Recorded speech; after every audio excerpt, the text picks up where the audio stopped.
বলো না, কেন? কিসের জন্য? কিসের জন্য? এই মানুষগুলো কি পায়? জগতের কোন সুখ খুঁজে পায়?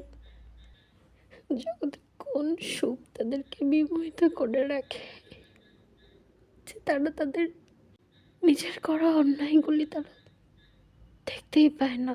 তারা যে অপর পাশে আরেকটা মানুষের সাথে অন্যায় করছে, এটা বোঝার মতো হৃদয়বোধ কেন তাদের লোপ পায়? মানুষই তো, সেও মানুষ, আমিও মানুষ। তাহলে কষ্টটা শুধু একা আমার কেন? কেন? কোথায় খুঁজতে রেখেছিলাম? কি করিনি আমি? এরকম চোখে চোখ রেখে কিভাবে মানুষ মিথ্যা কথা বলে? হুম, বলো না। চোখে চোখ রেখে মানুষ এভাবে মিথ্যা কথা কিভাবে বলে? কি করে পারে? তাদের রুহ কাঁপে না? তাদের মনে হয় না? কেন মনে হয় না যে আমি যেটা করছি সেটা অন্যায়?